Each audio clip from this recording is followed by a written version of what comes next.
My name is Greg Chappell. I'm a physical therapist and strength conditioning specialist. And in this video, we're going to go over 5 complementary self-assessments that can be used to improve movement and posture. So if you have not seen part 1 that goes along with this, go ahead and click the link up here in the corner before watching this video, and this will make more sense. So without further ado, let's get right into it.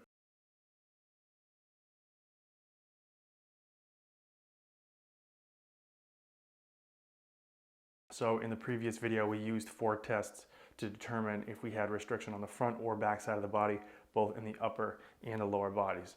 And we were using these tests to determine if we had a limitation with external rotation, which is what we need to be able to expand the back side of the body, or internal rotation, which is what we need to be able to expand the front side of the body. So we're going to have a test for the upper and lower halves here that look at internal and external rotation, and then we're also going to be looking at neck rotation. So we're going to have internal and external rotation for the lower half, that's going to be 2. We have internal and external rotation for the upper half, and that's going to be another 2, and then our neck rotation. That will make up our 5. So let's get right into the tests here, and we'll start with the lower body. To perform our lower body measurements, we're going to have the knee above the hip. We're going to have the knee and hip both bent to 90 degrees. We're going to then swivel that foot out to the side, keeping the knee above the hip. This upper leg is the axis of rotation. As the foot comes out, that's going to be our internal rotation measure.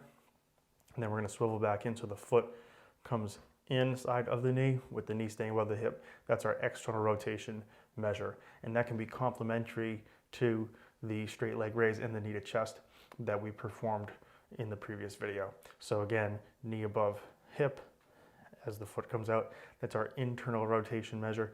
And then as the foot comes out this way, that's our external rotation measure. Now we can look at the same thing in the shoulder as well. So we'll assume that same position laying down.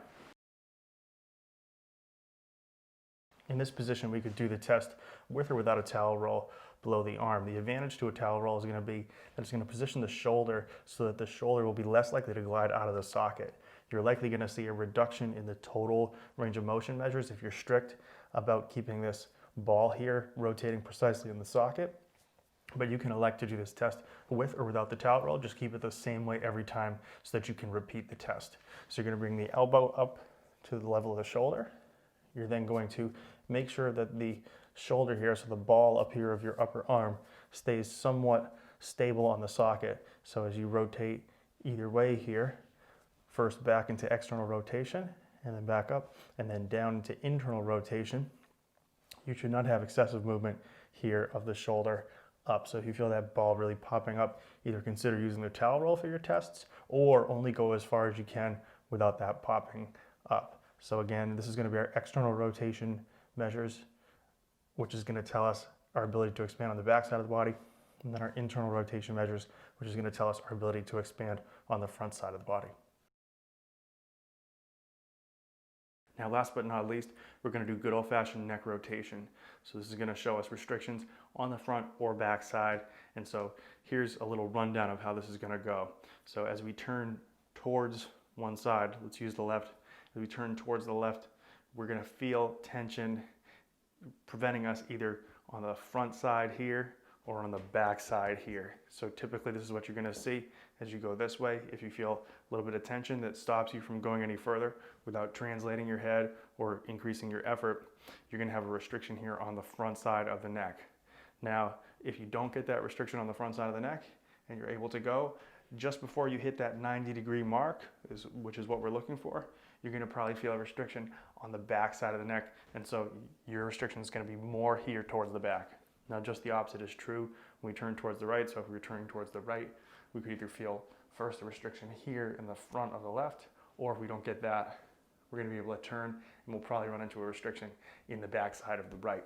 That's often asymmetrical. You can use that and reference that with your upper body measures to get a good idea of if you have a decreased ability to expand or an increased restriction on the front or back side of the body on either or both sides. So now the question is, what do we do with all these measures? We're going to compare them with the first measurements that we've used. We're going to be able to run through all of these 9 tests real quick after we do an exercise to determine if this exercise is actually helping us restore some movement. So in upcoming videos, we're going to talk about a couple of different scenarios where you could use specific exercises to try to recapture certain restrictions in movement, and you can use these self-tests as a guide to tell if you're actually making progress there. So please stay tuned for those videos. Like, comment, subscribe. Let me know if you have questions about this one in the comments, and I'll see you in the next video.